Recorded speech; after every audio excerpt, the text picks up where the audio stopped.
Semoga kalian semakin semangat untuk membuat konten yang menarik dan mendapatkan inspirasi setelah mengikuti camp ini. Sukses selalu!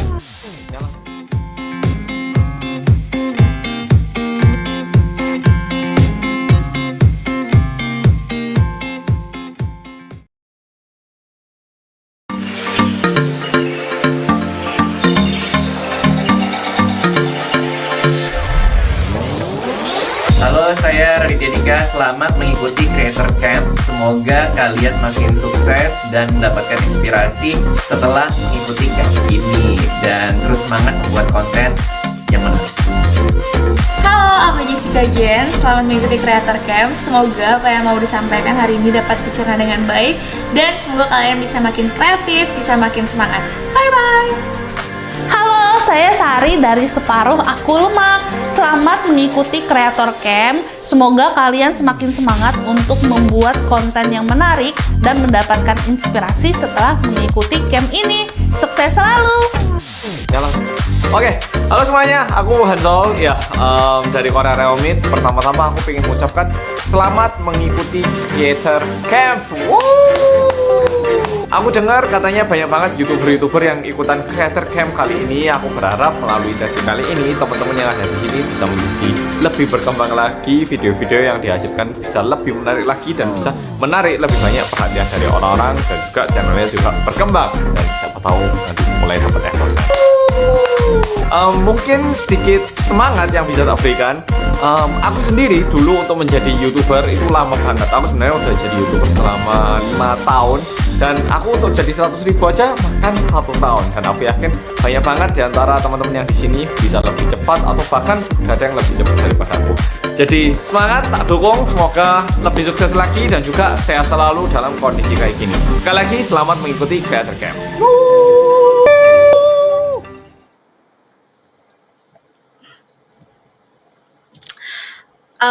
Halo teman-teman semua, selamat datang di Creator Camp Indonesia 2021. Terima kasih buat teman-teman sudah bergabung pada acara Sabtu siang hari ini. Teman-teman udah meluangkan waktunya weekend-weekend. Semoga teman-teman dan keluarga selalu diberikan kesehatan, dan jangan lupa kalau misalnya mau keluar selalu jaga protokol kesehatan juga ya. Tak kenal maka tak sayang, teman-teman. Perkenalkan, nama aku Atika Gumilar. Aku di YouTube sebagai Strategic Partner Manager. Kerjaannya ketemu sama creator, ngobrol dari creator di berbagai daerah gitu. Dan aku juga bersyukur ketemu berbagai macam kreator gitu, karena lebih seringnya aku dapat banyak inspirasi nih dari teman-teman kreator juga di Indonesia. Hari ini, teman-teman, aku mewakili tim YouTube Indonesia akan memandu acara siang hari ini sampai sore nanti selama 3 jam ke depan. Buat teman-teman kreator yang sebelumnya udah pernah mengikuti acara YouTube Creator Camp, biasanya kita selalu mengadakan event ketemu tatap muka sama teman-teman kreator. Biasanya teman-teman kreator datang ke Jakarta untuk ketemu teman-teman sesama kreator juga.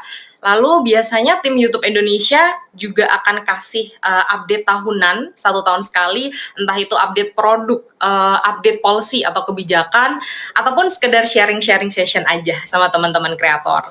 Jadi 2019 adalah tahun terakhir kita mengadakan acara Creator Camp langsung, tatap muka. Lalu 2020 karena pandemi teman-teman semua, jadi 2020 kita mengadakan Creator Camp secara virtual. Dan di 2021 karena kita masih berjuang juga ya dengan pandemi, jadi tahun ini kita mengadakannya secara virtual juga, namun ada sedikit berbeda dengan tahun 2020. Jadi kalau di 2021, kalau teman-teman kreator udah sempat ikut, selama beberapa bulan terakhir kita juga telah mengadakan acara kelas YouTube Indonesia yang tujuannya sebenarnya untuk mengedukasi tentang berbagai macam topik-topik tertentu gitu ya, seputar pertanyaan yang banyak ditanyain sebenarnya sama kreator, biasanya tuh tentang algoritma, tentang hak cipta, monetisasi, hingga cara-cara untuk mengembangkan channel gitu. Ada cara untuk mengembangkan channel hiperlokal, niche, atau unik gitu. Nah, rangkaian kelas YouTube Indonesia tadi sebenarnya adalah untuk menyambut acara puncak kita pada hari ini, yaitu YouTube Creator Camp 2021. Nah, teman-teman, pada hari ini aku tidak sendiri karena ada seluruh tim YouTube Indonesia juga yang udah standby. Nanti akan membawakan topik-topik yang menarik pada sesi hari ini gitu. Dan kita juga kedatangan banyak banget bintang tamu, top kreator kita udah standby juga. Nanti akan banyak sharing di setiap sesi, dan juga nanti di akhir teman-teman tetap stay tune ya, karena kita akan ada pengumuman tentang YouTube Next Step. Jadi yang penasaran tetap nonton sampai akhir karena banyak banget insight yang akan kita bagikan pada sesi hari ini. Nah, teman-teman, kita hari ini akan membahas banyak hal, jadi nggak akan belajar tentang seputar YouTube aja gitu, tapi kita juga akan kasih tahu nih gimana tips-tips mengembangkan channel yang juga dibarengi dengan membangun komunitas yang sehat di YouTube. Lalu kita akan juga ada update terhangat buat teman-teman semua, karena banyak yang nanyain juga tentang ini, yaitu tentang YouTube Shorts. Kita juga akan ada. Lalu selanjutnya akan ada sharing session juga tentang cara membuat tayangan edukatif yang menghibur, tapi juga gimana biar tayangan itu nggak menyesatkan gitu. Lalu kita ada juga tips untuk mengembangkan karir yang sustainable di YouTube. Setelah itu akan ada tema tentang kreator juga manusia, tentang jejak langkah Bapak Wikan Sakarinto. Dan terakhir kita akan ada sharing session tentang peran perempuan di YouTube, peran Sri Kandi kita yang ada di YouTube. Nah, itu adalah rangkaian acara pada hari ini, teman-teman. Oke, kita langsung aja kali ya, kita buka ke sesi yang pertama, yaitu cara mengembangkan channel dan membangun komunitas yang sehat di YouTube, akan disampaikan oleh kakak-kakak cantik rekan aku, yaitu Bella Rasati dan Ririn Oskarin. Silakan.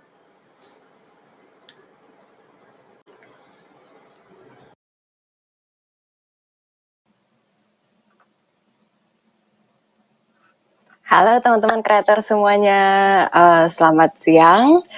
Semoga dalam keadaan sehat selalu ya. Perkenalkan, nama aku Bel, partner manager dari YouTube Indonesia. Nah, dalam sesi kali ini, aku ingin membahas tentang mengembangkan komunitas yang aman. Aja sih pedoman komunitas YouTube dan fitur-fitur apa yang bisa kalian gunakan untuk moderasi agar komunitas YouTube tetap aman dan positif. Nah, pertama-tama nih,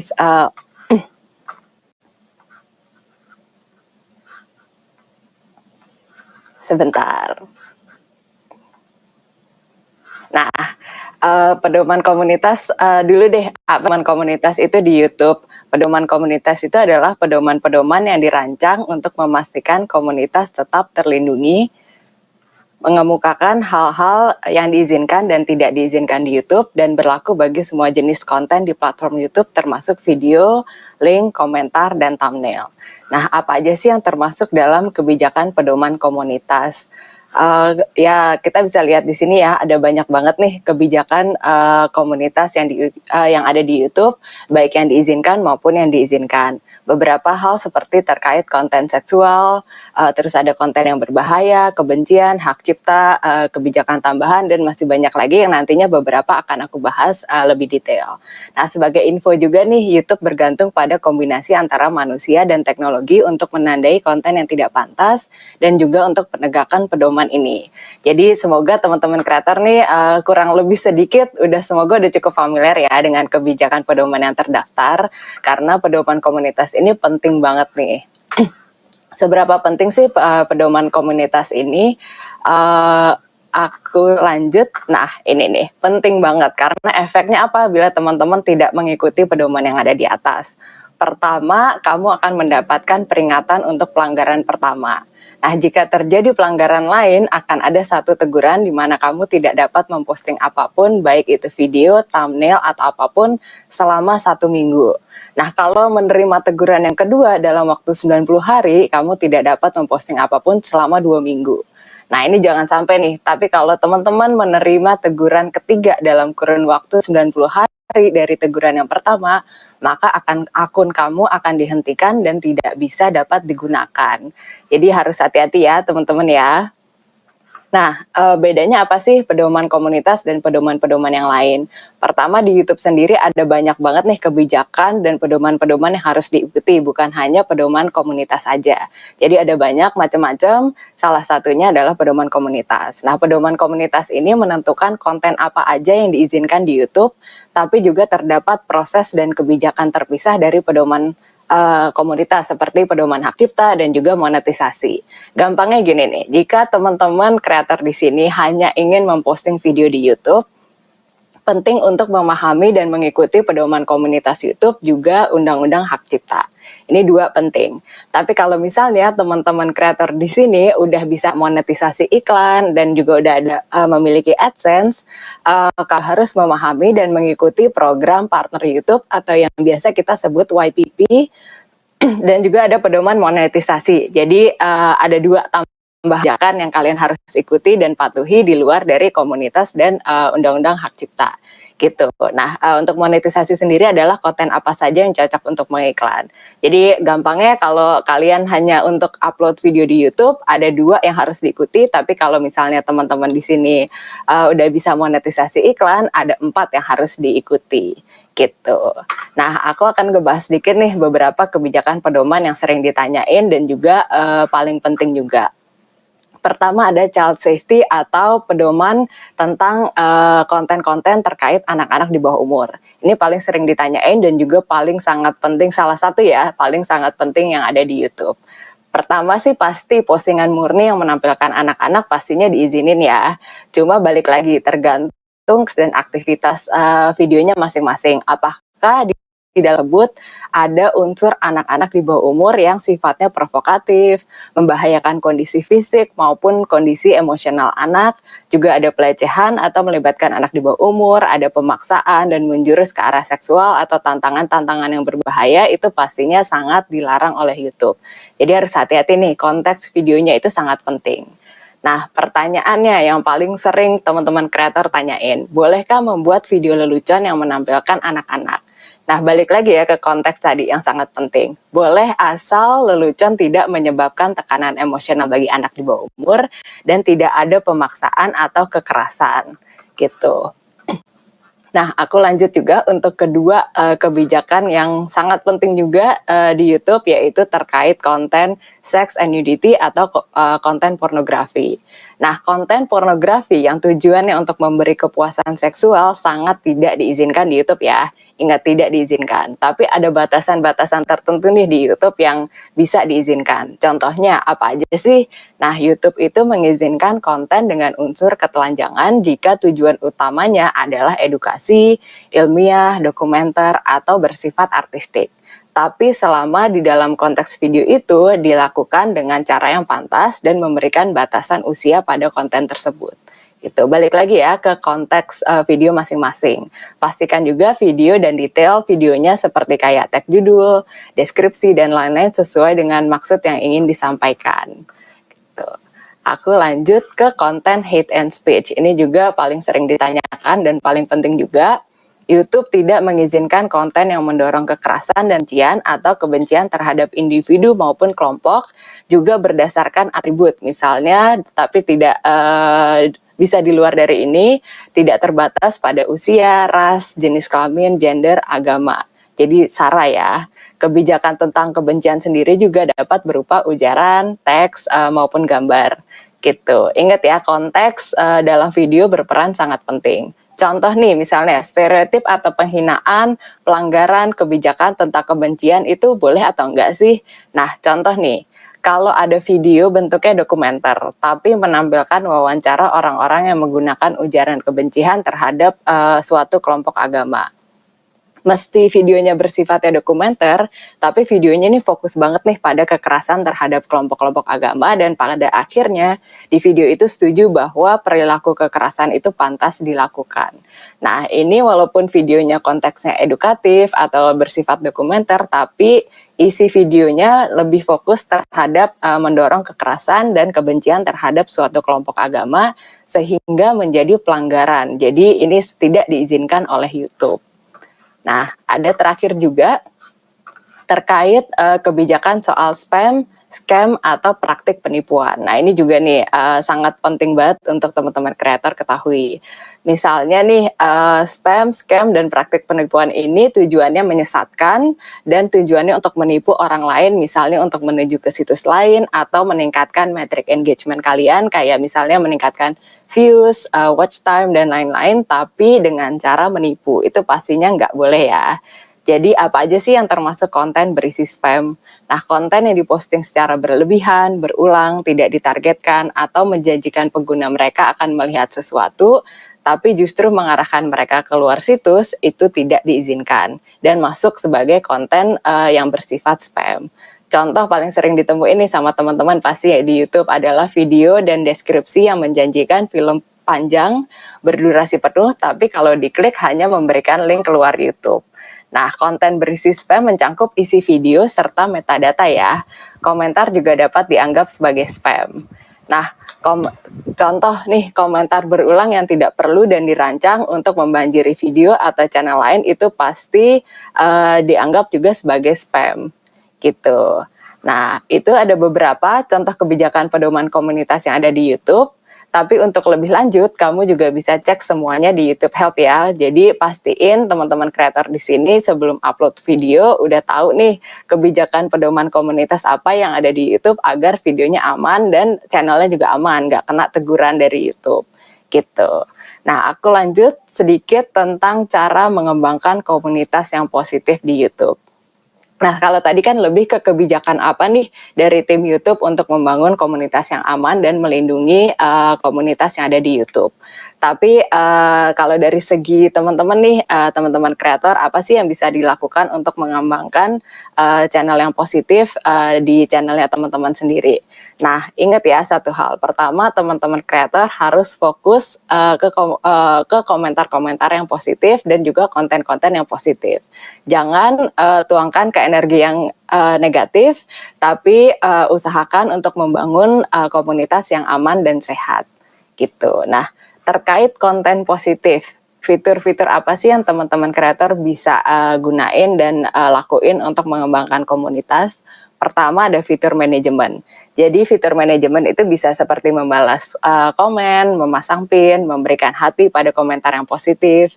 Juga ada tab komunitas yang untuk mengekspresikan diri, bisa sharing sedikit nih berbagai hal yang lebih personal dan juga bisa kenal lebih dekat sama penonton kamu dan penonton kamu juga bisa kenal lebih dekat sama kamu. Nah, ketiga ada berinteraksi dengan penggemar. Jadikan penggemar sebagai bagian dari channel kamu. Sedikit juga tentang fitur-fitur nih, fitur manajemen yang bisa kamu teman-teman gunain untuk meningkatkan komentar positif atau menyebarkan komunitas yang aman di YouTube.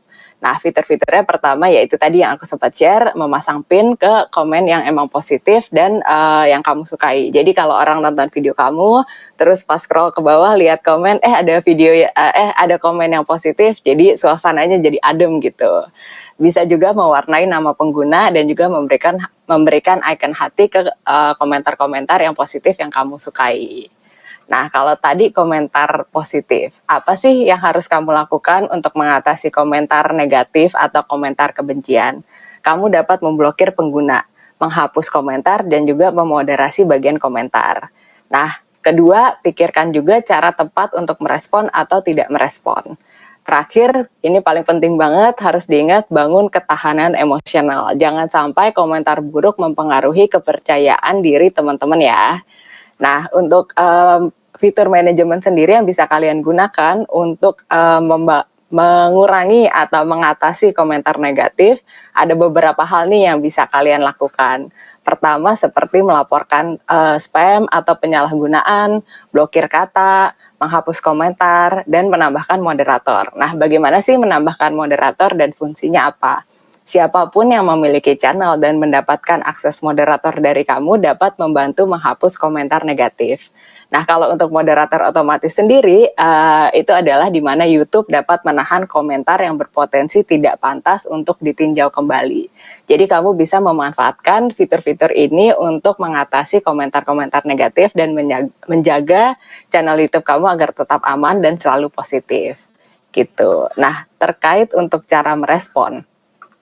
ada banyak cara ya yang bisa kalian lakukan, bisa memblokir komentar atau bisa mengabaikan. Tapi kalau misalnya teman-teman kreator memutuskan untuk merespon komentar negatif, pastiin juga teman-teman nih merespon dengan komentar yang baik, tenang, dan juga bijaksana.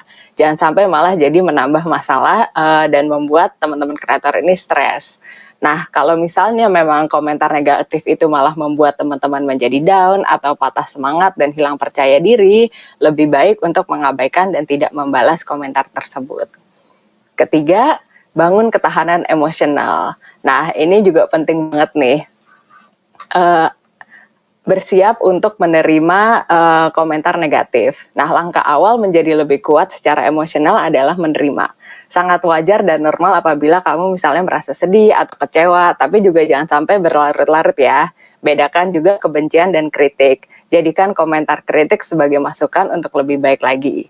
Jangan dimasukin ke hati juga nih, ingat fokus ke energi-energi yang positif dan hiraukan komentar negatif.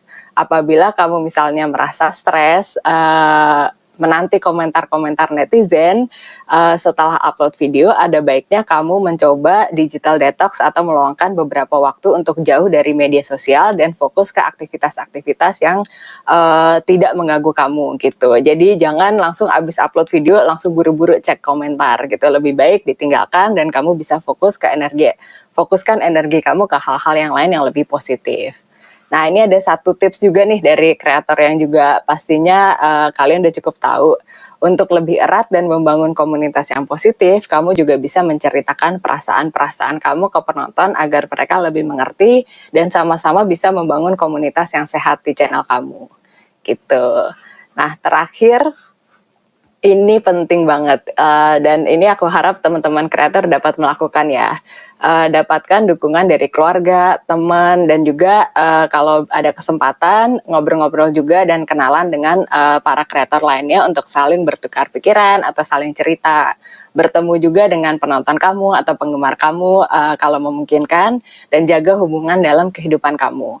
Karena dukungan dari keluarga dan teman dan pastinya memiliki interaksi di dunia nyata itu sebuah kunci ya yang dapat membantu kamu menghilangkan stres nih, dan juga bisa menjadi digital detox buat kamu gitu. Nah, tindakan yang kamu bisa lakukan sekarang dalam waktu dekat ini untuk membangun komunitas yang aman dan mengembangkan komunitas yang sehat adalah, pertama, jangka pendeknya, kalau misalnya teman-teman nih abis nonton ini terus nanti upload video baru gitu ya, luangkan waktu untuk berinteraksi dengan penonton di kolom komentar. Jangan lupa tuh ngepin komentar yang emang bersifat positif dan kamu suka. Jangan lupa nge-like-likein juga komentar-komentar yang bagus. Buat daftar kata juga yang ingin kamu blokir di bagian komentar agar kamu nggak perlu ngeliat komentar-komentar negatif tersebut. Gitu. Nah, untuk rencana jangka panjang ya ada banyak banget nih yang bisa kamu lakuin juga. Kamu bisa menugaskan penggemar sebagai moderator untuk meninjau komentar, membuat jadwal harian agar tidak berlarut-larut membaca atau menanggapi komentar ya. Jadi fokuskan ke energi-energi yang positif. Nah, terakhir dan ini penting juga, hubungi teman dan keluarga dan dapatkan dukungan positif dari mereka juga. Karena semakin banyak orang-orang yang positif di lingkungan kamu, semakin banyak dukungan yang positif juga, pastinya kamu jadi lebih semangat berkarya dan dapat berkarya dengan dapat menghasilkan karya yang bagus juga ya. Nah, sekian dari aku. Teman-teman, semoga udah cukup jelas ya, dan semoga bisa membantu teman-teman kreator mengembangkan komunitas yang aman dan juga positif di YouTube. Di sesi Q&A kali ini, aku juga mau manggil teman aku yang pastinya kalian cukup kenal juga, yaitu Ririn Oskarin. Silakan.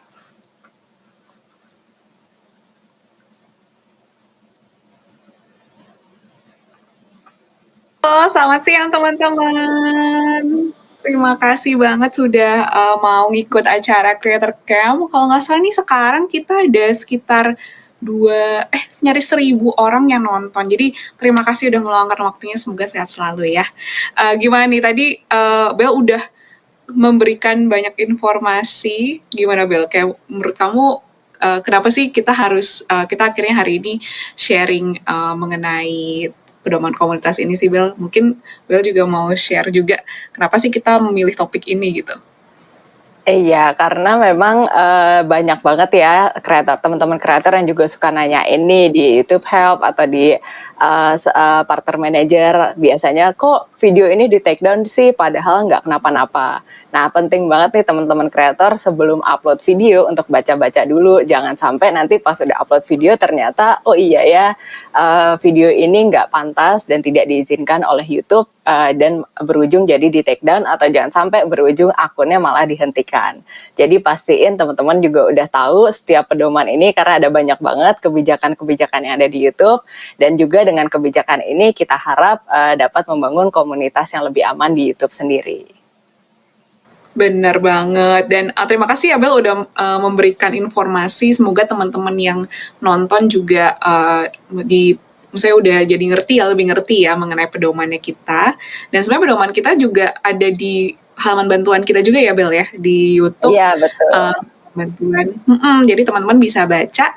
Nah, tapi kita nggak apa, kita mau menjawab beberapa pertanyaan dan kegundahan nih, beberapa pertanyaan dari kreator nih Bel. Kebetulan udah ada beberapa pertanyaan, mungkin kita kayak podcast aja ya kali ngobrol kayak ya Bel ya, jadi lebih enak lah. Sip. Nah, mungkin pertanyaan pertama nih Bel dari Mas Fuad Nasir. Sebenarnya pertanyaannya bagus. Si Mas Fuad ini bertanya nih, apakah video yang menampilkan orang asing mendapatkan izin dari orang tersebut? Misalnya merekam reaksi orang secara sembunyi pada konten sosial eksperimen atau dokumenter. Ini pertanyaannya bagus banget.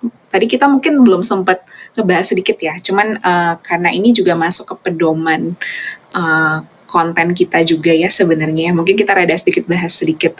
Mungkin aku bisa jawab Bel kalau misalnya ada mau ditambah, monggo ya. Jadi boleh. Untuk Mas Fuad. Oke, sip. Jadi Mas Fuad, jawabannya mendingan minta izin. Karena di YouTube sendiri kita punya kebijakan untuk memproteksi individu. Mungkin nanti kita juga akan memberikan linknya ya, nanti Mas Fuad bisa baca. Jadi ini ada pedoman di mana YouTube itu melindungi identitas jika misalnya Mas Fuad ini diam-diam ngerekam gitu ya, nggak minta izin.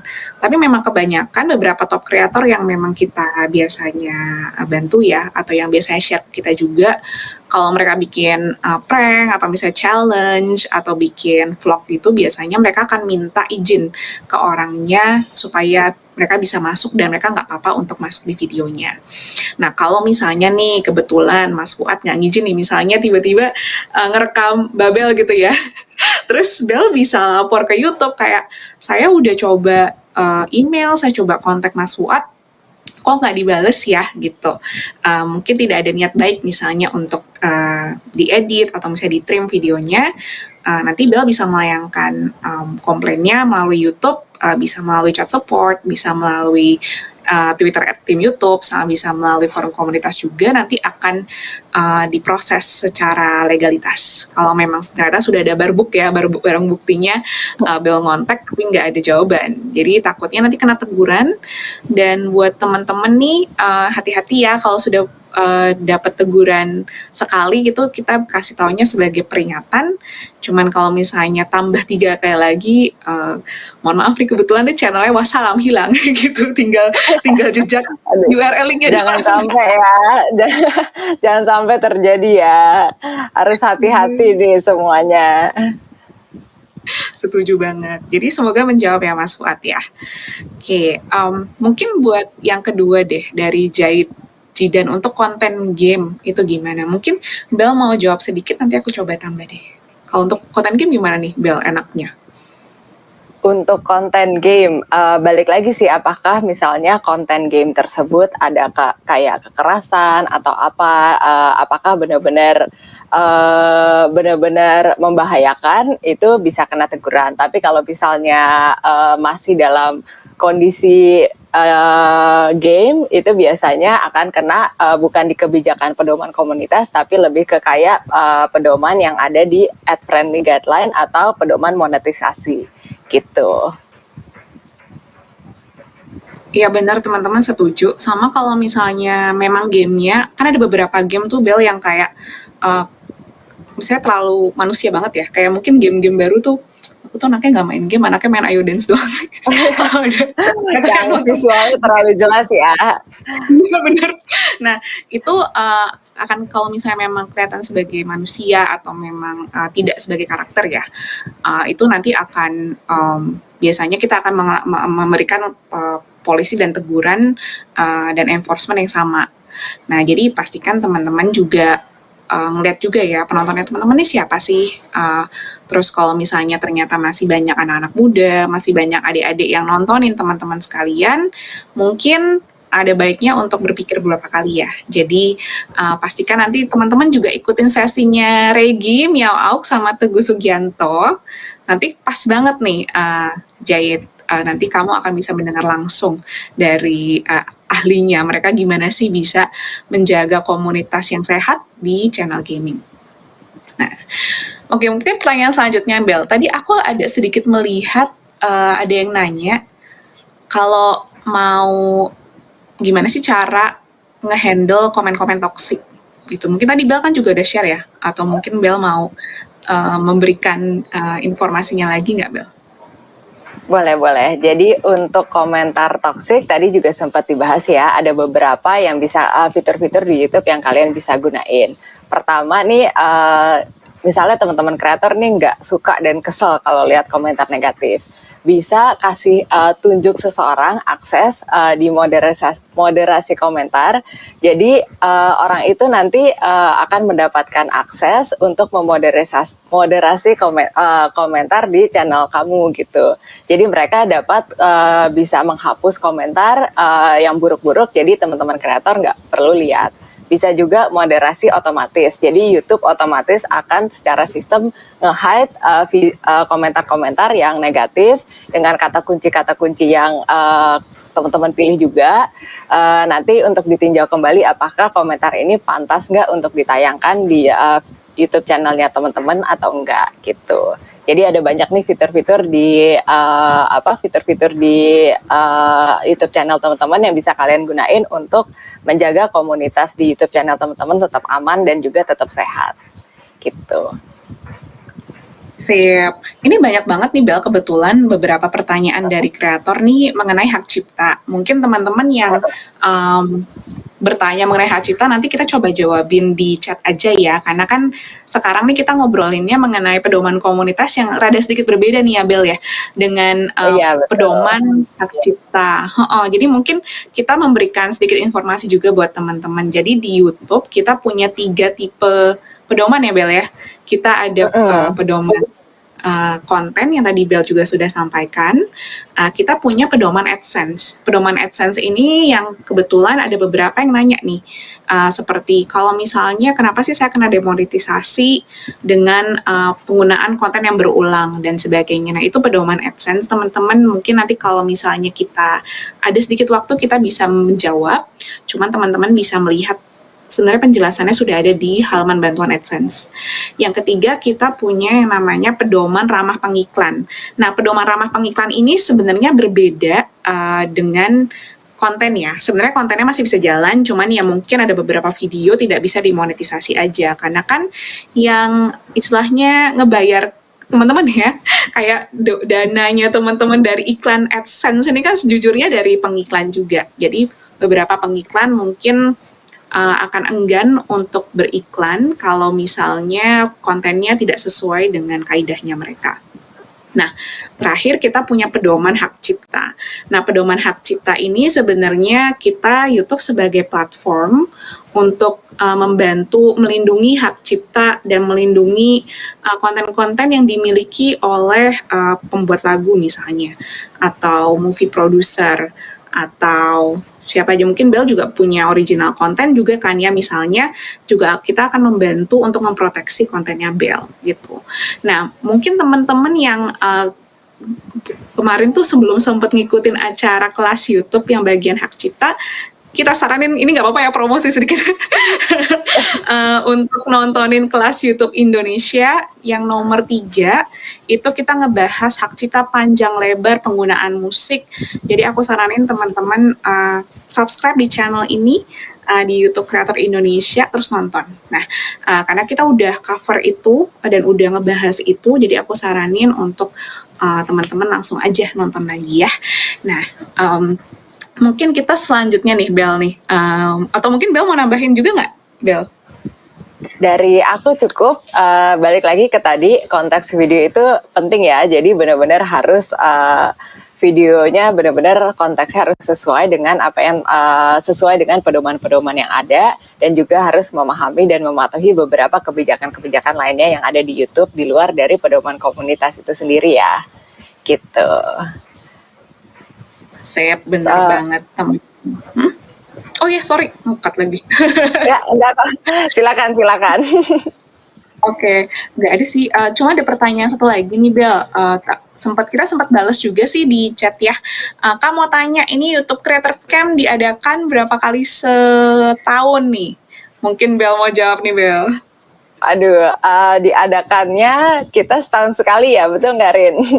Jadi harap berdoa juga semoga tahun depan kita bisa mengadakan YouTube Creator Camp secara offline ya, jadi bisa saling ketemu sama teman-teman kreator. Gitu. Amin banget. Mungkin teman-teman juga komentar juga nih di bagian box Q&A yang udah pernah ikut Creator Camp 2019 kita bikin di Jakarta. Semoga ya setelah pandemi ini berakhir kita bisa ketemu secara langsung dan bisa silaturahmi. Cuman aku harap juga teman-teman di sini selalu sehat, ngikutin protokol kesehatan, dan pastinya stay safe dan stay sane lah. Oke. Ada lagi nggak ya kira-kira nih Bel pertanyaannya kita? Udah cukup sejauh ini, tapi kalau teman-teman nih ada pertanyaan atau masih bingung, silakan juga ke YouTube Help, itu pasti ada jawabannya. Oke. Sip teman-teman, nanti juga teman-teman jangan lupa di akhir acara kita akan memberikan sedikit informasi untuk gimana sih cara mendapatkan bantuan sebagai kreator. Jadi pastikan untuk tune in terus sampai akhir karena bakal banyak beberapa kreator yang menginspirasi. Tapi terima kasih banget buat Bel, teman-teman. Terima kasih teman-teman semua, terima kasih Ririn. Thank you.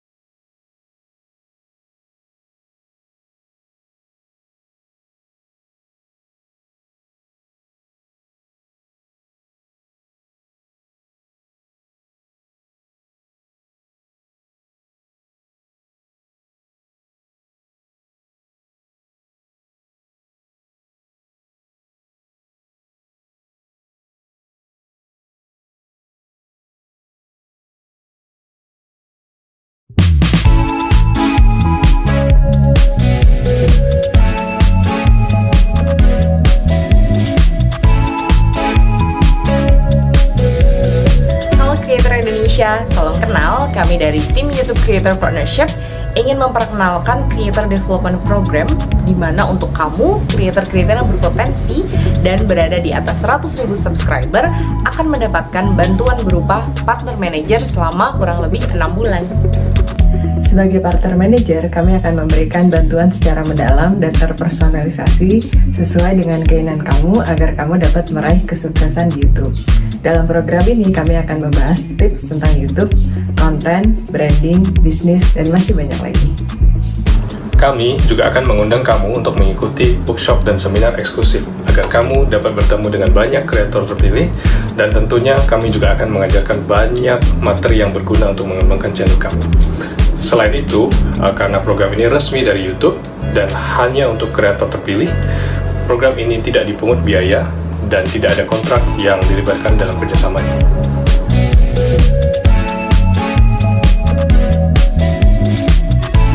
Hai guys, gue Faris dari channel YouTube Anak Kuliner. Gue itu udah hampir 3 tahun ya mengikuti program YouTube Partner Manager ini. Halo semuanya, gue Lucian, salah satu konten kreator gaming Indonesia yang udah ngikutin partner manager di YouTube ini lama banget, dan gue ngerasain banyak hal positif yang gue dapetin dari partner manager ini. Selama mengikuti program ini, gue sangat-sangat dibantu banget dalam mengembangkan channel YouTube gue. Mulai gue dikasih saran dan kritik, ide-ide, dan masih banyak lagi guys. Satu, gue dibantu untuk gimana caranya naikin channel gue. Terus yang kedua, gue dibantu juga untuk kenal sama brand-brand ternama. Terus juga kalau misalnya ada kendala dari YouTube gue, selalu diutamakan untuk dikerjain gitu loh. Gue merasa semuanya dipermudah.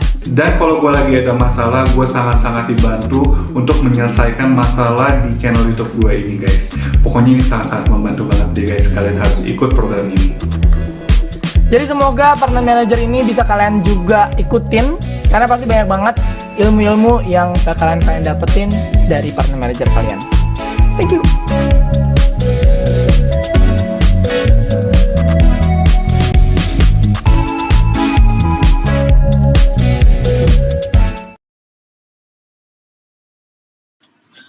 Halo semuanya, salam kenal. Saya Winston yang dari video barusan, partner manager dari YouTube Indonesia, dan saya ingin memperkenalkan fitur yang lagi hot-hotnya nih dari YouTube, yaitu YouTube Shorts.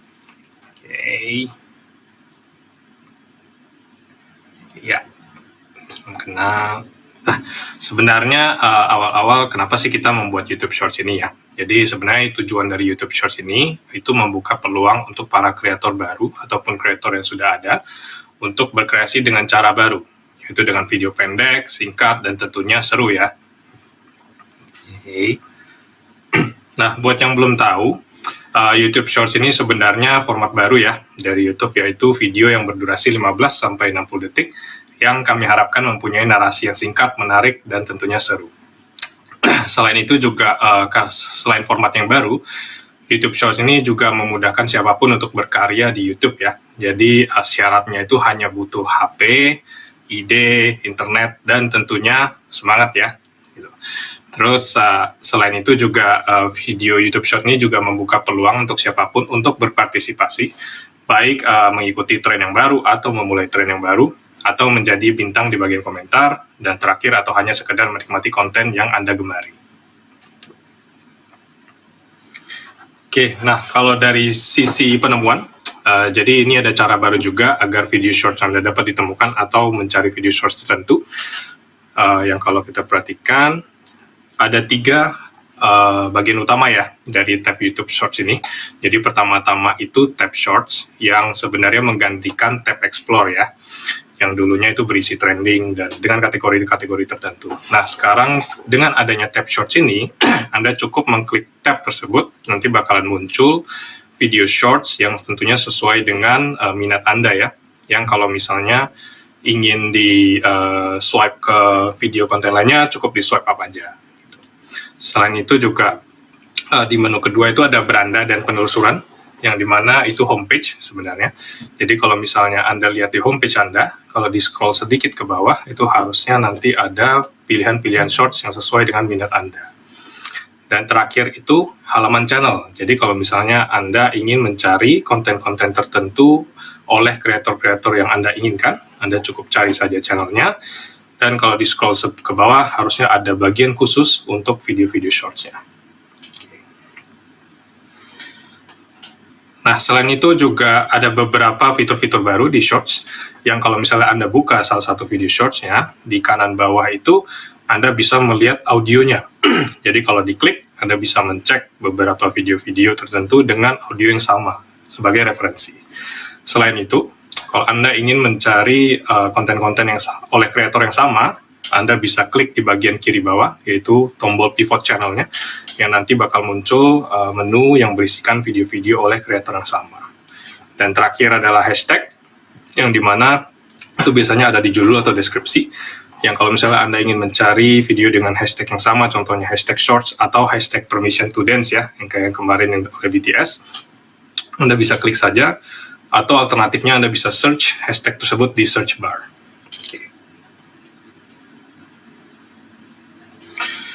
Nah, di sesi selanjutnya saya akan memberikan beberapa tips ya agar video shorts Anda bagus dan viral.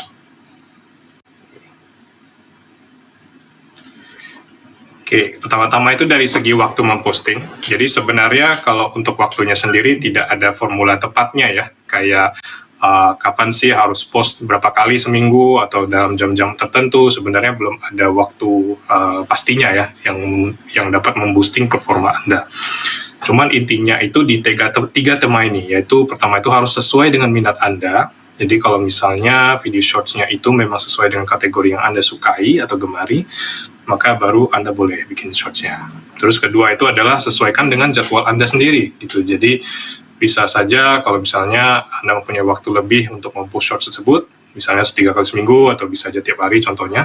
Kalau bisa itu keep it konsisten ya. Jadi intinya di situ. Selain itu, tips selanjutnya itu adalah sesuaikan dengan penonton Anda ya. Jadi mungkin Anda bisa menggunakan tab community atau di bagian komentar atau bahkan sosial media lainnya untuk berkomunikasi dengan penonton Anda agar mengetahui keinginan penonton Anda dalam frekuensi posting shorts tersebut. Intinya sesuaikan dengan penonton Anda ya. Oke. Nah, selanjutnya adalah tempat memposting. Nah, ini biasa banyak pertanyaan nih dari para kreator-kreator. Jadi, posting video shorts itu harusnya di channel yang baru atau channel utama sih?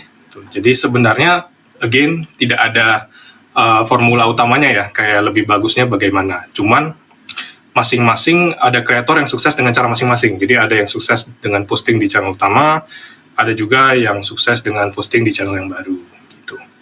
Intinya satu hal yang konsisten adalah pastikan video shorts tersebut itu sesuai dengan tema channel utama Anda. Kalau misalnya sesuai dengan channel utama Anda, maka Anda boleh post di channel utama. Tapi kalau misalnya topiknya berbeda terlalu jauh, maka sarannya adalah posting di channel yang baru. Terus kedua adalah dari segi notifikasi ya. Jadi kalau dari segi notifikasi sebenarnya kita juga tidak memberikan notifikasi ke semua kreator, ke semua penonton yang sudah mengaktifkan lonceng, karena takutnya nanti kebanyakan notifikasi gitu. Jadi kita hanya memberikan notifikasi.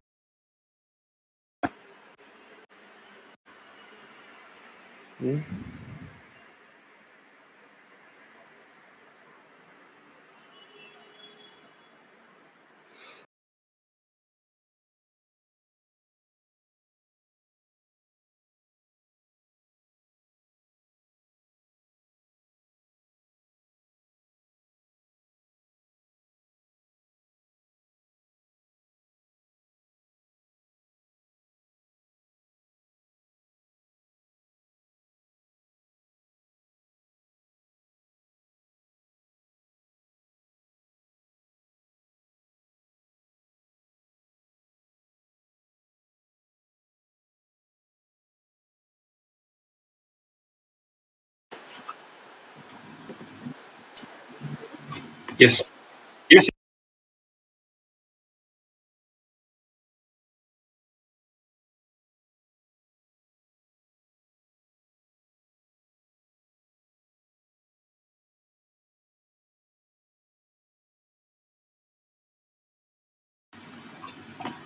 Halo, sorry tadi koneksinya. Ya, jadi untuk melanjutkan kalau dari segi notifikasi kita hanya notify penonton-penonton yang memang sesuai dengan memang menyukai penonton shorts Anda ya, gitu. Jadi tenang saja. Oke, selanjutnya untuk tema yang tips selanjutnya itu adalah fokus pada keseruan ya. Jadi pertama-tama itu pastikan video shorts Anda itu mempunyai elemen Anda sendiri. Jadi baik antara tampilan Anda sendiri, visual Anda sendiri, atau suara Anda contohnya, atau editing atau format dengan karakter unik sesuai Anda. Gitu. Selain itu pastikan agar video-video tersebut itu menarik ya, karena durasinya kan sangat pendek. Jadi contohnya menambahkan kostum yang menarik, lokasi yang menarik, atau dengan warna dan audio yang engaging atau catchy dari segi penonton. Nah, selain itu juga video shorts karena sangat pendek, pastikan dari awal itu sudah menarik ya, terutama di 5 detik utama. Jadi karena penonton tuh sangat gampang untuk swipe up atau mengganti konten, jadi pastikan kontennya itu sangat menarik dari awal dan setelahnya mempunyai situasi yang menarik agar penonton Anda tetap bertahan. Contohnya nadanya itu bagus, visualnya menarik, bright atau terang, jadinya narasinya juga jelas dan menarik. Dan jangan lupa untuk menghapus jeda-jeda yang tidak perlu ya. Jadi seperti tertawa yang terlalu berlebihan atau mungkin transisi yang terlalu lama. Oke. Ya, selain itu juga karena video shorts ini memang formatnya sendiri satu gitu ya. Jadi jangan pernah bikin shorts yang memiliki bagian ya seperti bagian pertama atau bagian kedua karena durasinya sangat pendek dan dia sendiri. Jadi pastikan konten tersebut itu menarik dengan sendirinya gitu. Dan agar video tersebut tetap menarik, pastikan alur ceritanya juga jelas ya. Jadi mempunyai pendahuluan atau isi atau akhir yang jelas. Oke. Nah, untuk selanjutnya dari segi analytics, jadi sebenarnya kita memberikan beberapa fitur analytics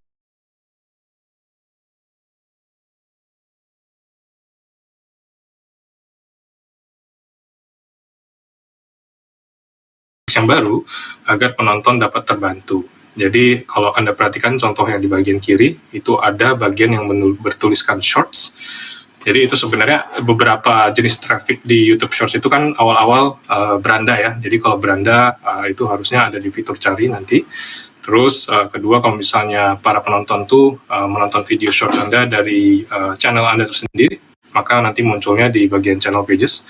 Selain itu trafficnya berarti dari masuknya ke shorts gitu. Bisa aja contohnya dari tab shorts. Kalau diklik yang misalnya kalau di scroll up itu nanti harusnya misalnya kalau ketemu video Anda sendiri, maka itu nanti jatuhnya traffic shorts. Nah, untuk selanjutnya ini sebenarnya kategori-kategori video pendek sendiri ya. Jadi kalau di shorts ini ada 4 jenis kategori, sebagian besar. Pertama itu adalah riset mendalam, yang fokusnya ini lebih ke tipe-tipe informasi yang dapat digunakannya tidak secara langsung ya. Dan kedua itu adalah eksplorasi hobi. Kalau bisa itu contohnya kayak konten-konten yang fokus ke traveling, contohnya ya kayak informasi-informasi tempat-tempat menarik dalam kota-kota tertentu, itu jatuhnya ke eksplorasi hobi. Yang tipenya fokus ke kesenangan. Terus tipe selanjutnya itu adalah keseruan sosial media yang bisa aja seperti kayak dance challenge atau mungkinnya kayak challenge makanan tertentu, contohnya jatuhnya itu ke keseruan sosial media. Dan terakhir adalah tips atau aktivitas sehari-hari. Jadi itu kayak tipe-tipe aktivitas yang kayak fokus ke tutorial masak, contohnya yang tipe-tipe tipsnya itu bisa langsung digunakan. Oke. Nah, kalau dari segi YouTube Short sendiri, sebenarnya 2 kategori ini yang kita harapkan mempunyai kesempatan yang besar ya untuk para kreator, karena 2 kategori ini tuh sebenarnya bisa menyambungkan konten shorts Anda ke video panjangnya Anda. Jadi contohnya itu adalah dari segi eksplorasi hobi ya. Jadi pertama itu mungkin dari travel, yang kayak contohnya tempat-tempat menarik di Bali ya. Jadi Anda bisa sambungkan dengan video vlog panjang Anda tentang traveling contohnya. Dan salah satunya lagi adalah dari segi hobi atau minat. Jadi misalnya kayak tutorial menggambar atau tutorial bermain gitar, yang kalau misalnya Anda bisa sambungkan kayak, oh kalau mau cari informasi lebih lanjut, bisa tonton di channel saya. Gitu. Jadinya benefit di channel utama Anda tentunya. Dan selanjutnya, kalau dari segi aktivitas atau tips sehari-hari, itu adalah tutorial atau DIY contohnya, kayak yang dimana kayak tutorial masak, resep tertentu, yang tentunya ada versi singkatnya, dan Anda juga bisa sambungkan ke video panjangnya Anda. Kategori selanjutnya itu adalah rekomendasi produk, jadi misalnya review gadget, atau review kosmetik ya, itu. Jadi, again itu juga tipe-tipe kategori yang cukup gampang untuk disambungkan ke video panjang. Terakhir adalah untuk para ibu-ibu, itu format format konten untuk entertain. Misalnya kalau dari segi YouTube Shorts kayak animasi-animasi pendek yang gambarnya itu friendly untuk para anak-anak ya, yang tentunya bisa disambungkan ke video panjangnya lagi. Sebenarnya kedua kategori lainnya seperti yang riset mendalam atau yang keseruan sosial media itu bukannya tidak bagus ya, cuman itu tipe-tipe konten yang lebih bisa berdiri sendiri gitu. Jadi mereka tipe-tipe, contohnya kalau dance challenge, harusnya itu konten tersebut yang kayak fokusnya itu bisa dinikmati dengan sendirinya gitu. Selain sebenarnya ada informasi yang cukup penting ya. Jadi di awal bulan ini kita juga meresmikan YouTube Shorts Fund atau pendanaan YouTube Shorts, program yang sebenarnya memungkinkan Anda menghasilkan uang meskipun channel Anda itu belum dimonetisasi gitu. Jadi tentunya dengan syarat-syarat tertentu ya yang harus dipenuhi. Untuk informasi selanjutnya nanti cukup cari video penjelasan kami di video pendanaan YouTube Shorts ya, itu harusnya ada di channel YouTube Creator Indonesia. Nah, untuk sesi selanjutnya saya akan menyambungkan ke Bang Muara, salah satu partner manager YouTube Music Indonesia dan top kreator Shorts Indonesia, yaitu Mas Aya Ibrahim. Oke, terima kasih ya, semoga informasinya dapat membantu. Ya. Oke.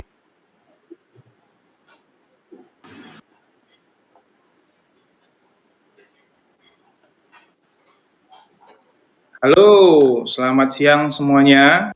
Teman-teman yang sudah standby di Creators Camp tahun ini. Perkenalkan, nama gue Muara, gue partner manager buat music di YouTube untuk Indonesia. Hari ini kita akan bahas something yang benar-benar baru, fresh, dan sangat menarik bagi teman-teman semua. Dan hari ini juga kita kedatangan tamu spesial, ya, salah satu top kreator buat YouTube, dan termasuk juga dia expert dalam bidang shorts gitu ya, dalam fiturnya shorts, yaitu Aya Ibrahim. Halo Aya, apa kabar? Alhamdulillah baik. Bang Muara gimana kabarnya? Sehat ya, semoga keluarga sehat juga ya di masa pandemi ini. Kita semua harus jaga ya, dan sehat-sehat semua. Thank you udah bareng sama kita hari ini ya, senang sekali ketemu sama Aya. Ya, mungkin Aya boleh dijelaskan sedikit kamu itu siapa? Mungkin ada beberapa teman di sini, ada ratusan teman-teman kreator yang lain yang belum kenal sama kamu, ya kan? Mungkin kamu bisa jelasin kamu itu siapa, bergerak di bidang vertikal apa. Silakan, Aya. Oke, halo semuanya, selamat siang. Assalamualaikum warahmatullahi wabarakatuh. Salam kenal, saya Aya Ibrahim. Jadi saya tuh seorang konten kreator. Konten kreator yang sekarang memang sedang fokus di short. Jadi sudah berjalan kurang lebih 3 bulan. Di short ini 3 bulan. Dan short ini bagi saya sangat menyenangkan lah, yang membuat sangat have fun sekali, karena short ini sangat singkat, jelas, terus juga tidak terlalu memakan waktu banyak, namun sangat menyenangkan bagi saya.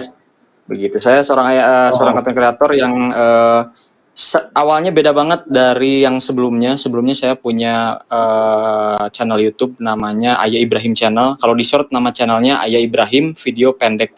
Kalau di Aya Ibrahim Channel ini sangat beda sekali karena itu konten-konten prank. Nah, konten-konten prank. Sedangkan di short ini konten-konten kayak nanya-nanya ke bocil, terus nanya-nanya ke orang-orang dewasa. Sangat beda sekali dari situ. Karena ini saya sangat menyukai sesuatu yang baru gitu, Bang. I see. Ini kamu udah bergerak di YouTube dari 2013 ya, Aya ya? Udah lumayan lama ya, 2000. Kalau di YouTube sendiri yang channel-channel prank itu 2 tahun yang lalu, ada 2 tahun yang lalu. Oh ya, channelnya di-create sekitar 2013, tapi aktifnya itu belum ya? Kamu udah 2,7 juta subscriber, sudah lumayan ya Aya ya? Ya, yang channel prank 2,7 juta subscriber. Kalau yang channel short ini berapa ya? Lupa. 130 ribuan lah. Iya, 133 ribu. Ini kamu kenapa buat 2 channel, Aya? Maksudnya yang satu kan udah 2,7 ya, udah banyak banget audiens yang follow kamu gitu. Kenapa harus ada channel kedua, Aya? Jadi gini, Mas Muara, aku pernah bikin di channel si yang 2,7 subscriber ini, bikin short. Pernah juga tuh bikin short. Nah, aku cobain bikin short, ternyata si viewernya si kolam prank ini nggak suka sama channel short yang aku bikin, karena channelnya itu beda banget. I si see. penontonnya mungkin yang sebelumnya suka nonton konten-konten prank, sedangkan si Ya. yang short ini saya kontennya kayak nanya-nanya ke bocil pertanyaan, terus sambung lirik, sambung peribahasa gitu. Ternyata Mm-mm. ketika saya ngupload video prank, video short, video prank, video short, algoritmanya agak-agak semakin agak jadi berantakan lah gitulah pas saya coba gitu. Nah, seketika ada juga pernah ada tawaran iklan gitu, Bang, tawaran iklan. Mereka tuh pas nawarin iklan tuh melihat 10 video terakhir. Dan ternyata 10 video terakhir ini si short tuh yang pas di Ayah Ibrahim channel ini ternyata agak kurang bagus viewersnya gitu. Jadi mereka akhirnya pada mundur. Nah, di situ ternyata pas aku lihat ada channel yang namanya Mr. Beast, channel dari luar negeri namanya Mr. Beast. Itu kan Mr. Beast senang bereksperimen tuh, kayak aku juga jujur senang bereksperimen. Nah, wah gimana kalau kita pisahin nih sama tim tuh kalau bikin channel dari nol untuk short. Terus ini beda banget nih kolam penontonnya tuh, karena yang prank ini penonton prank, yang short ini penonton rata-rata anak-anak. Ya udah kita coba, aku cobain sama tim bikin channel dari nol tuh, Mas Mora, dari nol banget. Ya lumayan juga nih dari nol, kayaknya ngebangun agak-agak susah. Dan ternyata begitu dicoba, ternyata tidak sesusah yang aku bayangkan. Ternyata di short ini lebih cepat grow-nya ternyata kalau dipisahin. Kalau buat aku ya gitu ya. Ternyata lebih cepat grow-nya. Dalam waktu 3 bulan, aku lihat jam tayangnya tuh udah 102 juta. Dalam waktu 3 bulan itu menurut saya sangat cepat sekali gitu. Sedangkan si Ayah Ibrahim channel ini watch time-nya 250 juta apa berapa gitu. Sedangkan itu udah 2 tahun, ini baru 3 bulan si short-nya cepat. Wah, saya kira ya udah, akhirnya saya memutuskan untuk bikin channel baru. Channel short dipisahkan lah, si channel khusus yang udah 2,7 subscriber ini, khusus video panjang. Nah, dipindahkan ke yang short ini beda lagi. Yang video-video pendek itu kurang dari 1 menit. Begitulah. Eksperimen lah gitu. Ini kan saya lihat pertama kali kamu buat channel, terus kamu buat, kita ngomong soal short channel kamu kan, kamu masih dapat sekitar puluhan ribu views ya awal-awal gitu ya. Terus tiba-tiba ada satu video sekitar 2 bulan yang lalu itu dapat 2,8 juta views dan 4,4 juta views. Itu ceritanya kayak gimana? Apakah ada strategi atau ada tips itu kenapa kok bisa seperti itu? Beda banget dengan video-video yang sebelumnya gitu. Nah, itu video bahkan saya juga nggak mengira ya bakalan seviral itu gitu videonya. Bahkan ada yang sampai 10 juta viewers, terus juga sampai beberapa video ada yang 10 juta viewers. Nah, itu tuh ternyata sedang ada isu yang terkait gitu, Mas Mora. Misalkan kayak gini, kemarin ada sedang Idul Adha, kurban. Nah, dari situ tim harus mengikuti istilahnya apa yang lagi tren gitu, Mas. Misalkan pas kemarin tapi aku kemas tetap dengan hiburan. Misalkan kayak gini, kemarin pas Idul Adha, pas kurban, karena aku kontennya itu nanya-nanya sama anak kecil, jadi aku hubungi sama Idul Adha, pas banget tanggal itu harus upload tentang Idul Adha. Pas aku nanya-nanya ke anak kecil itu tentang ini apa aja hewan yang bisa dikurbanin ke anak kecil tuh. Jadi ada anak kecil, ada yang ngejawab kecoa, terus juga ada yang ngejawab Saya lihat konten lucu banget. Itu makanya itu kan jawabannya tuh yang terakhir sebetulnya onta tuh, tapi ada yang jawab kecoa, ada yang jawab labu-labu dan lain-lain. Pokoknya lucu-lucu lah jawabannya anak kecil itu. Memang mereka nggak tahu, gitu. Selain onta tuh ternyata bisa dikurbanin. Nah, itu sebetulnya hal-hal yang seperti itu yang sedang tren pada saat itu kita harus momennya harus pas.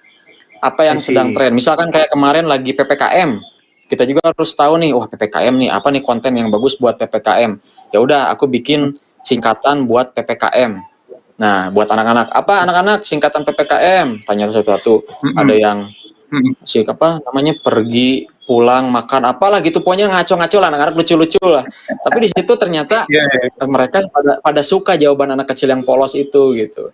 Nah, di situ momen, dan ternyata biasanya si algoritma short ini yang aku rasain gitu, si algoritmanya tuh nggak ini Mas, surprise. Biasanya viralnya tuh setelah seminggu kemudian atau bahkan ada yang 2 minggu kemudian kemudian gitu.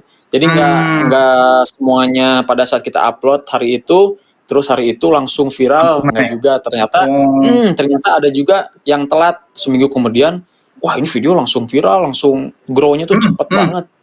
Ternyata Itu nggak ada sesuatu diduga-duga treatment nggak? Ada suatu treatment dari sisi kamu, tim kamu melakukan promosi di misalnya di platform lain, atau benar-benar pure kamu itu cuma melakukan di YouTube doang? Nggak ada, cuman di YouTube doang. Jadi maksudnya gini, kita nggak ada promosi kayak apa sih Google Ads gitu ya, itu nggak ada. Kita langsung lempar aja. Di Instagram atau Facebook atau TikTok atau whatever gitu ya? Nggak ada, itu jadi short aja dulu, short. Jadi begitu kita lihat pertumbuhannya 2 minggu, ada juga yang bahkan ada yang 3 minggu juga baru viral gitu. Aku nggak ngerti juga nih, belum tahu nih si algoritma short seperti apa. Makanya dari situ pas begitu ada video yang viral 2 minggu, 3 minggu, aku nggak mikir bahwa video itu harus viral pada saat ini juga. Pokoknya yang penting sekarang bikin aja terus gitu. Berkarya aja terus. Konsisten aja. Oke. Nah, tapi coba kayak gini, kamu kan di Ayah Ibrahim channel ya, kamu kan dapat AdSense ya, AdSense-nya lumayan gitu ya. Nah, kalau di AdSense yang ada di Ayah Ibrahim video pendek ini, mana kamu dapatnya itu kayak gimana? Kan biasa kalau kreator itu ngapain sih aku harus buat konten tapi ROI-nya nggak ada hasilnya, nggak ada duitnya gitu loh. Kan memang kita ujung-ujungnya duit gitu ya. Kamu bisa jelasin nggak kamu gimana caranya dapat duit dari short? Nah, ini karena balik lagi ke kitanya ya, kalau kitanya passionnya senang di kayak seperti ini, kita bakalan enjoy ngelakuinnya gitu Mas. Jadi waktu itu juga saya nggak terlalu banyak mikir duit, yang penting saya berkarya, toh itu pasti short ini akan bakalan booming nih. Saya punya feeling bakalan booming, dan ternyata betul, saya kemarin dapat bonus dari short, alhamdulillah. Dapat bonus dari short, dapat email. Wah, alhamdulillah nih dapat email dari YouTube Short, dapat bonus gitu. Ya udah, dari situ makin semangat lah ya bikin short. Terus juga dapat hadiah juga dari tim short. Makasih banyak nih, dapat baju. Terus juga ada lagi dapat lensa, Mas. Dapat lensa. Terus juga banyak pokoknya di mana di belakangnya.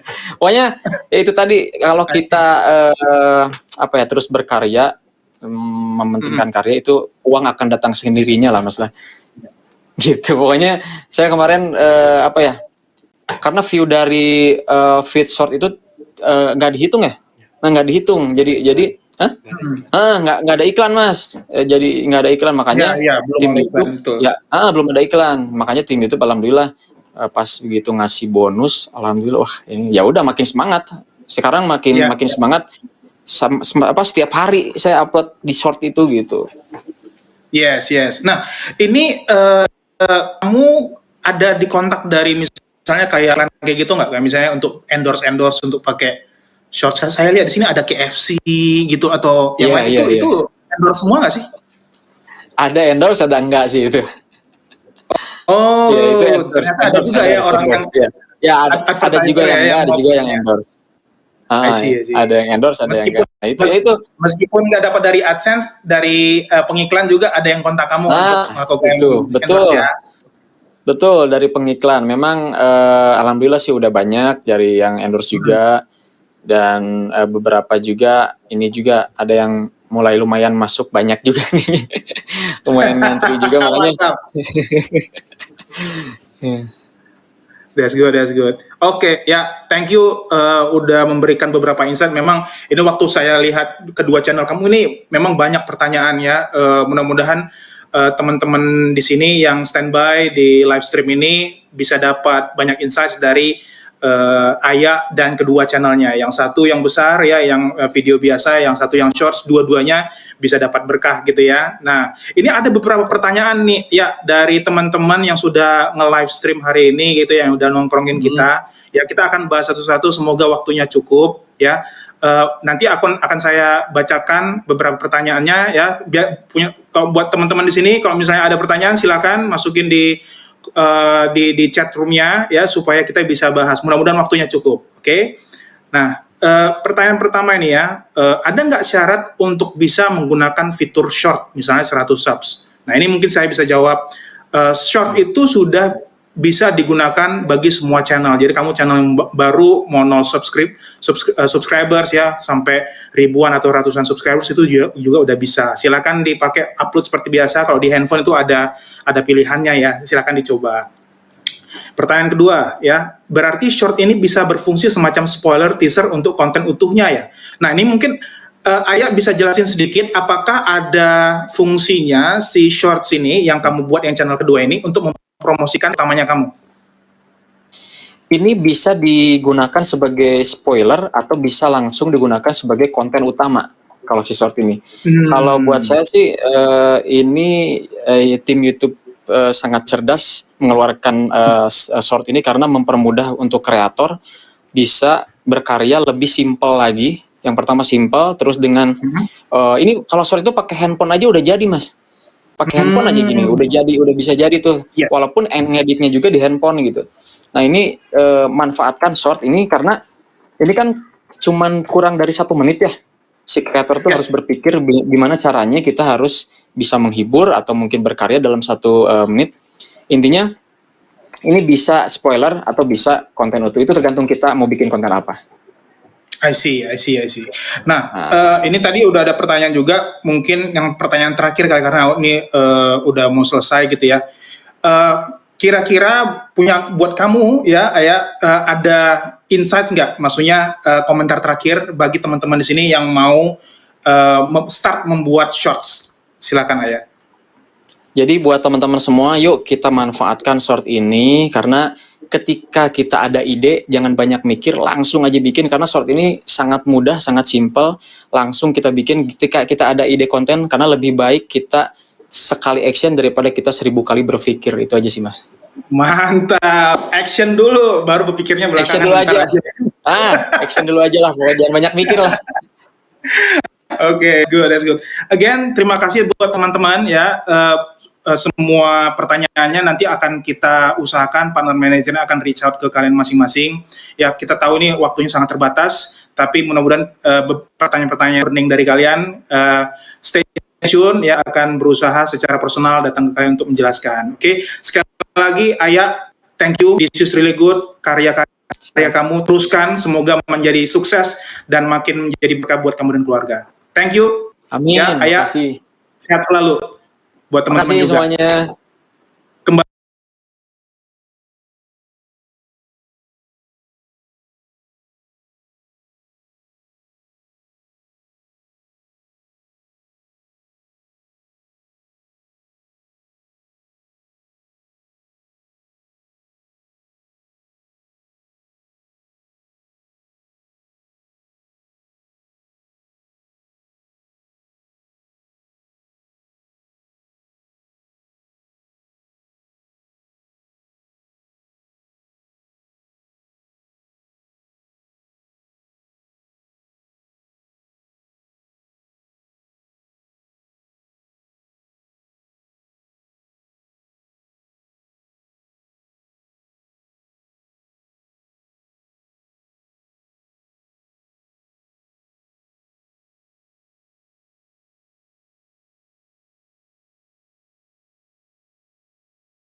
Selamat datang di acara YouTube Kelas Indonesia. Semoga kalian sehat-sehat selalu ya dimanapun teman-teman berada. YouTube menghadirkan satu program yang sangat inspiratif, momen di mana kita bisa belajar bersama.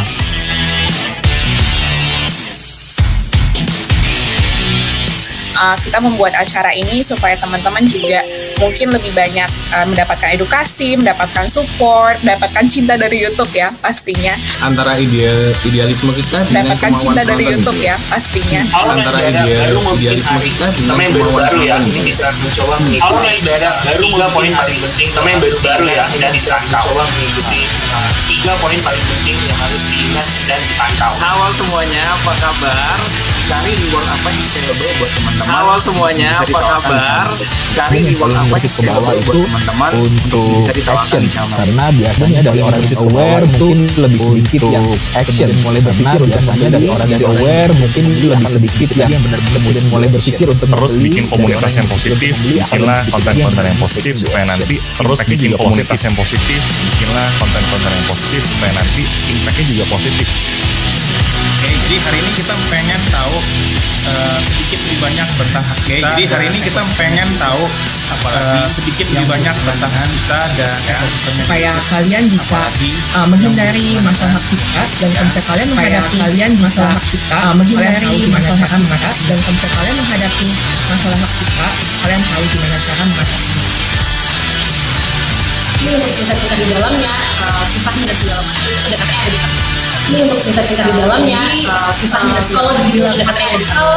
Kebetulan kami yang jadi kalau dibilang kamera lokal, kebetulan kami yang di Sunda itu kita mesti bisa menempatkan cara mau ke tempat yang itu kita bisa menempatkan godaan kecil seperti apa yang lebih itu jadi seperti apa sering apa ya godaan kecil seperti apa karena jadi salah menempatkan sering apa ya sering kena terjebak karena mungkin salah menempatkan gitu. Bahasanya pakai bahasa Jepang itu banyak juga orang Indonesia yang komentar pakai bahasa Indonesia gitu.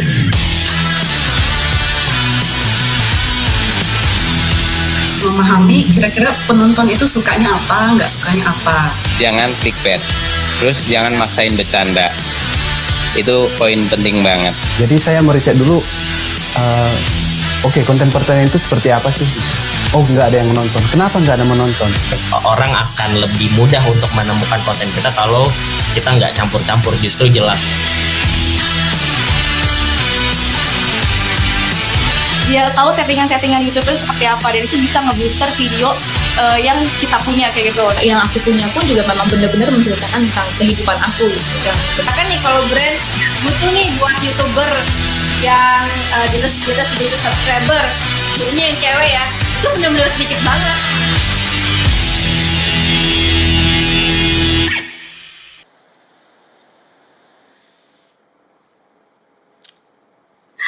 Halo teman-teman semua, gimana? Menarik banget ya. Tadi udah ada 2 sesi. Yang pertama membahas tentang mengembangkan channel dan juga membangun komunitas yang sehat. Jadi kita jadi tahu nih bagaimana sih pentingnya komunitas yang sehat di YouTube untuk perkembangan channel dan juga untuk perkembangan teman-teman kreator secara personal.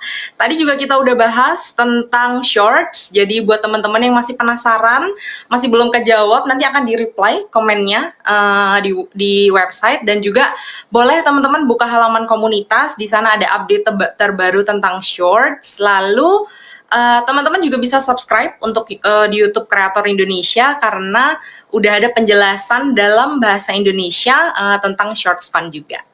Selanjutnya, nggak kalah menarik, kita kedatangan banyak banget bintang tamu juga. Ada Mas Gerald dan Mas Ketut dari channel Kobisa. Ada Ibu Wiwit juga selaku Kepala Biro Komunikasi dan Pelayanan Masyarakat Kemenkes RI. Dan juga ada Mas David Irianto dari channel Great Mind. Jadi nanti teman-teman, Ibu Wiwit, Mas Gerald, Mas Ketut, dan juga Mas David akan ngomongin nih tentang bagaimana sih caranya creator untuk bisa membuat tayangan yang edukatif dan juga menghibur, tapi di satu sisi juga nggak menyesatkan gitu, atau istilahnya blunder kali ya akhir-akhir ini gitu. Oke, tanpa basa-basi lagi, langsung aja kita sambut Mas Gerald dan Mas Ketut, dipersilakan.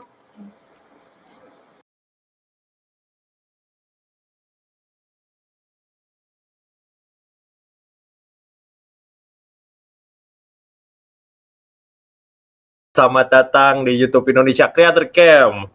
Pada sesi panel ini membuat tayangan menghibur tapi tak menyesatkan.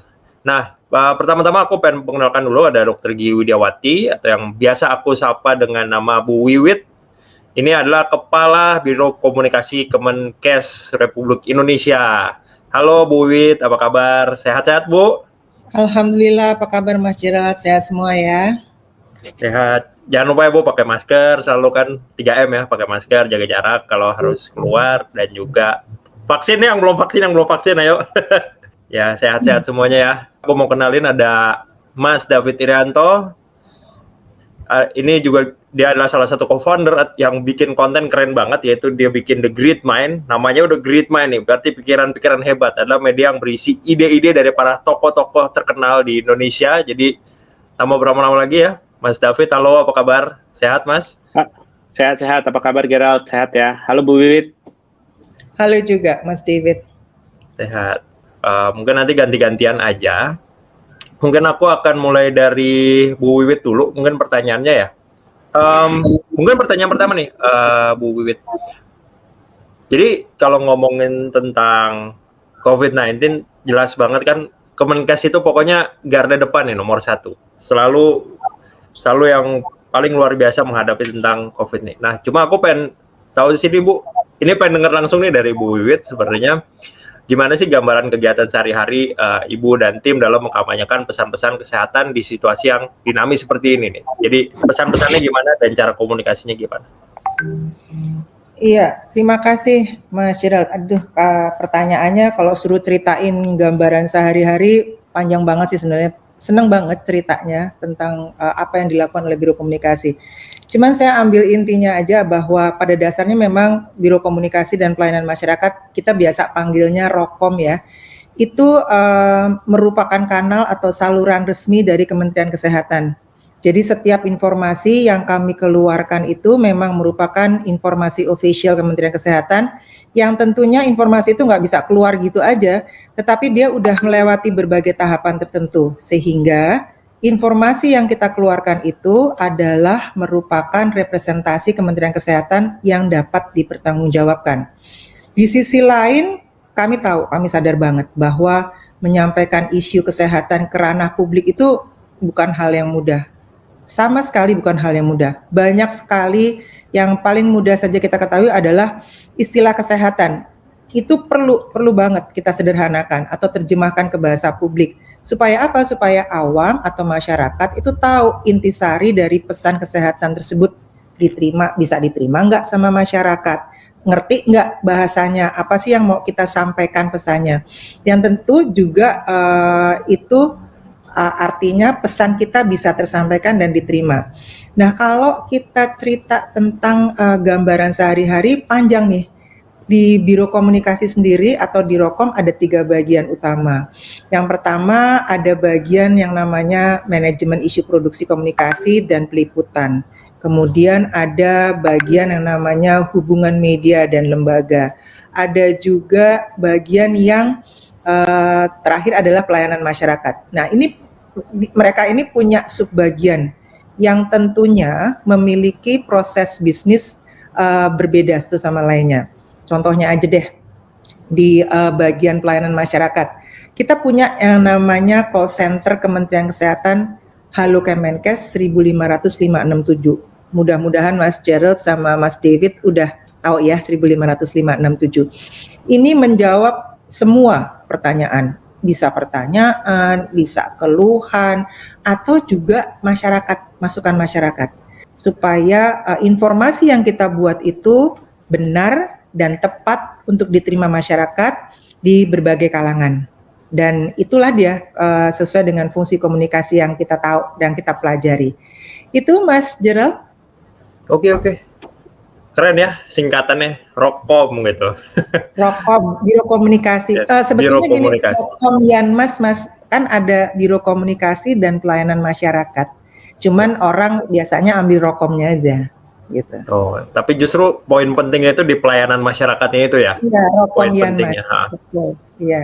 Yes, pastinya. Terutama di masa-masa kayak gini kan justru kita harus sigap ya dalam semua pertanyaan yang masyarakat coba untuk tanyakan ya, Bu Wiwit. Betul ya? Ini ada salah satu masyarakatnya pun juga sebenarnya sekarang lagi berperang nih, bukan cuma ngelawan COVID, tapi ngelawan hoaxnya COVID nih, Bu Wiwit.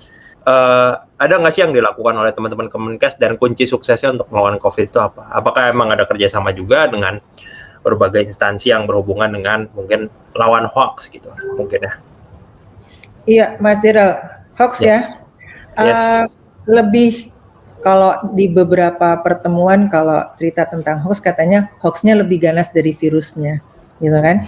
Karena iya dong, kalau misalnya kita gini, kita ngeluarin contoh aja yang paling cepat kelihatan, kita mengeluarkan satu berita positif, nih ya, baru satu nih, terus dengan helaan napas, tiba-tiba udah banyak ada hoax yang ngikutin, gitu. Cepet banget ya, hoaxnya bisa lebih banyak dari berita positifnya. Ya, kadang-kadang memang tanda kutip jempol nih cepet banget, belum sempat dipikir. Kemudian ada juga kepinginan kan menjadi orang nomor satu yang menyampaikan berita itu, padahal berita itu belum ditelusur apakah betul atau tidak. Nah ini bahaya banget nih, ketika informasi yang salah atau hoax itu bersinggungan dengan COVID-19. Jadi adanya hoax di masyarakat ini memang membuat tugas kita lebih banyak, karena kita nggak hanya ngajak orang buat ayo vaksinasi COVID-19, tapi kita juga harus memberikan edukasi tentang yang salah terkait dengan COVID-19. Dan khusus di kanal sosial media kami tentu akan memerangi hoax dengan jawaban yang paling sederhana, yang mungkin bisa diterima dan masuk akal, yang mudah dimengerti. Dan kita juga di dalam Biro Komunikasi, karena hoaxnya memang banyak banget, kita punya namanya tim hoax sendiri. Jadi memang menangani, melihat apa yang keluar, hoax apa yang keluar, kemudian kita pilah mana hoax yang harus kita saat itu lakukan counter, klarifikasi, dan counternya bentuknya apa? Apakah edukasi melalui kanal-kanal kita dengan membawa hoax itu, atau hoaxnya dicoret, atau melalui press release. Jadi sebetulnya mengcounter hoax itu berbagai macam cara. Jadi kita lihat dulu, kita kumpulin hari itu, kemudian kita lihat, kita pilih ini hoaxnya pakai cara apa, yang ini pakai cara apa, yang ini pakai cara apa. Nah, pokoknya yang penting masyarakat tuh bisa terima. Terus generasi Z yang aktif bersosial media itu juga, itu strategi kami berikutnya buat bangun engagement melalui kanal-kanal Facebook yang ada, Twitter yang ada, Instagram yang ada. Jadi kalau dibilang kunci sukses sebenarnya sederhana banget. Kenali audiens kita, terus bicara dengan bahasa audiens kita, bahasa yang paling dimengerti dan bisa diterima sama audiens. Itu Mas Gerald. Ini mungkin sembari mengingatkan sedikit, kita kan juga bareng-bareng nih dengan para kreator juga ngomongin salah satu tema kampanyenya kita barengan sama YouTube itu adalah yuk pahami bersama. Jadi jangan cuma dipahami sendiri, sebenarnya lebih dipahamin bersama tentang COVID ini. Itu salah satu kreatornya nih udah datang kan. Salah satu kreatornya adalah Mas David nih, yang mungkin unik ya. Ini ya langsung nanya ke Mas David ya sebagai content creator gitu. Bagaimana sih sebenarnya Mas David itu, ini kan pro banget nih nanya gitu. Gimana sih caranya untuk pertanyaan-pertanyaan itu disederhanakan, disederhanakan supaya orang-orang yang nonton itu ngerti nih, dan bahasa itu nggak ketinggian. Tadi kan kalau teman-teman Kemenkes pakai bahasa kedokterannya dibikin jadi bahasa masyarakat. Nah ini idea-idea yang menginspirasi terutama untuk lawan hoax nih, itu bisa ditranslate ke bahasa yang lebih mudah sama audiens gitu. Ya, thank you Gerald. Tadi Bu Wiwit hebat banget ya, tadi kenali audiens Anda itu kayaknya tips buat semua kreator tuh, Bu. Udah bisa ini Bu jadi YouTuber nanti Bu. Ikutan sama kita juga. Nah, kalau saya mungkin secara operasi kalau di Greatmind kita sebenarnya media. Jadi mungkin agak sedikit berbeda ya dibandingkan beberapa teman-teman kreator. Kayak tadi Gerald juga bilang, beberapa kreator kan dia bikin sendiri kontennya gitu. Kalau kita di Greatmind, kita media. Jadi di dalam Greatmind itu ada redaksional, ada tim editornya. Nah, sebenarnya kalau tadi Gerald nanya gimana caranya menyederhanakan, kita tuh punya tim redaksi yang dan ada tema bulanan. Jadi kita sebenarnya bergerak seperti media. Jadi Greatmind ini semacam campuran antara media konvensional yang sebenarnya punya tema bulanan dan segala macam, sama media-media zaman sekarang yang sepertinya tanpa tema gitu. Nah, kedua hal ini sebenarnya yang bareng-bareng ada di Greatmind. Dan mungkin kalau aku bisa kasih tips, yang penting juga Jadi sebenarnya dari praktek-praktek media yang lama gitu, yang konvensional gitu, ada yang kita bisa pertahankan, misalnya redaksional meeting setiap seminggu sekali untuk menentukan tema dan topik. Jadi akhirnya bukan cuma kejar-kejaran sama apa yang momentum yang lagi viral saat itu doang gitu.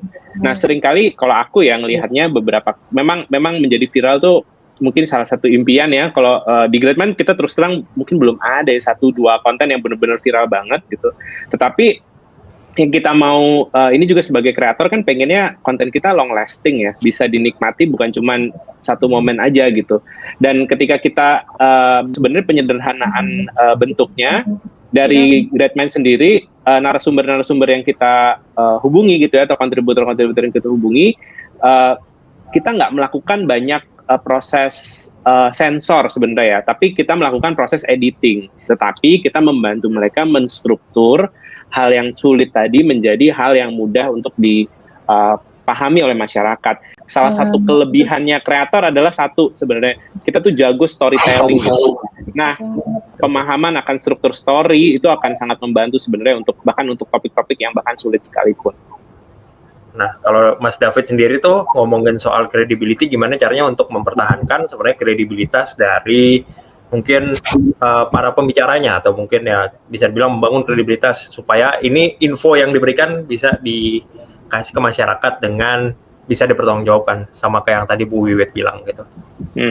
Kalau kita di Gradman, kayak tadi aku bilang ya, kontributor dan narasumber kita ada 2, key opinion leader ataupun subject matter expert. Kalau key opinion leader atau misalnya selebriti gitu ya, biasanya kita misalnya bisa dibilang dia tidak punya expertise yang cukup mendalam di bidang tertentu gitu, paling gampang ya. Tapi semua orang pasti punya experience. Nah ini yang harus dimasukkan gitu. Kalau memang bentuknya adalah opinion pieces, jadi memang dia adalah sebuah opini atau dia sebuah experience, ya udah biarkan itu jadi experience. Paling gampang misalnya waktu kemarin kita bahas COVID gitu ya, di Gradman juga kita banyak merilis konten-konten soal COVID gitu ya. Beda banget misalnya ketika kita ngobrol sama pakar epidemiologis gitu ya untuk membicarakan soal virusnya dan segala macam, sama misalnya sama seseorang yang pernah terjangkit COVID gitu. Itu beda banget. Kita nggak akan bilang sama yang ketika kita ngobrol sama yang terjangkit ya otomatis dia dari experience dia pribadi gitu. Kacamatanya, lensanya adalah lensa personal. Dan ini yang mungkin jangan dicampur-campur gitu. Kalau di Gradman kita agak menghindari yang seperti itu. Jadi prosesnya kalau dia memang opininya adalah opini personal, ya terus jangan memberikan opini-opini medis gitu di dalam konten tersebut gitu. Biarkan itu jadi opini personalnya dia, pengalaman personalnya dia. Dan ini yang kita jagai sebenarnya kalau dibaca di Gradman.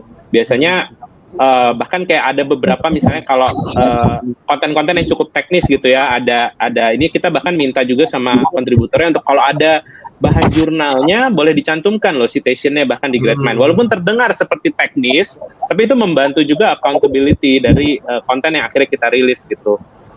Seperti itu sih sebenarnya, jadi membedakannya itu penting gitu, walaupun mungkin aku pahami ya seringkali kita pengen kontennya works out jadi terus dicampur-campur. Nah mungkin pencampurannya ini yang harus sedikit berhati-hati sih. Ini buat kreator-kreator nih yang lagi denger, jadi sebelum posting cek dulu semua data-datanya, semua data poin, dan make sure yang kita utarakan itu opini atau mungkin fakta yang sebenarnya kita bisa. Mungkin aku balik ke Bu Wiwit dulu ya. Ini ada nih, aku coba bacain salah satu. Ini ada dari Biva. Biva bertanya begini, Bu Wiwit. Ya. Bu, bagaimana sih caranya menyadarkan orang lain akan bahayanya COVID-19? Waduh, masih banyak orang-orang di sekitarku yang masih belum percaya bahayanya COVID-19. Waduh, ini lumayan ini ya, lumayan banyak sebenarnya. Dan kita sendiri juga berusaha untuk menyadarkan betapa pentingnya kita untuk menghindari COVID-19 ini. Sebetulnya intinya adalah kita balik lagi ke baca. Baca. Nah, kita tahu semua sesuatu itu dari baca dari sumber yang terpercaya. Jadi, misalnya kalau dari teman-teman yang creator itu tadi seperti katanya Mas David, membuat konten, kemudian kalau kata Mas Gerald, oke, kontennya dilihat dulu, dicek dulu punya riset kecil-kecilan tentang misalnya COVID-19. Jadi di situ nanti bikinlah konten yang bisa dimengerti tentang COVID-19. Jadi semuanya bisa baca apa sumber yang betul gitu ya.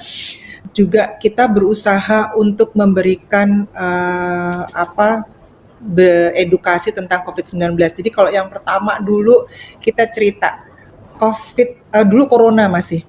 Corona tuh apa sih? Terus dulu yang paling penting sekali yang kita sebar adalah corona itu apa, kenalan dulu sama corona, kemudian pencegahannya tuh gimana, ngobatinya gimana. Itu dulu. Terus berulang-ulang. Tapi seiring dengan ini kan ada lagi apa namanya perkembangan. Jadi kita ikutin lagi, kita tutup yang itu, kita gedein lagi kontennya, beritanya. Tapi kita tetap dengan yang kecil-kecil dulu, yang gampang aja supaya tadi saya bilang kenali audiens supaya bisa sampai itu beritanya tentang COVID-19. Nggak mudah memang, nggak mudah karena kita tidak bisa kepala kita itu disamakan dengan kepala orang lain yang kalau kepala kita gitu dia mesti ngerti kepala kita. Enggak. Banyak sekali yang nggak sama kita. Jadi bagaimana justru kita harus belajar kepala mereka, bagaimana kita bisa masukin yang namanya informasi, report segala macam itu kepada orang-orang melalui apa yang dia pahami. Contoh yang paling gampang aja deh. Kemarin kan kita pernah bikin tuh yang namanya podcastnya Pak Menteri. Kita kan pakai segala macam cara. Ada podcast lah, ada TikTok lah, TikTok yang kemarin, terus kemudian ada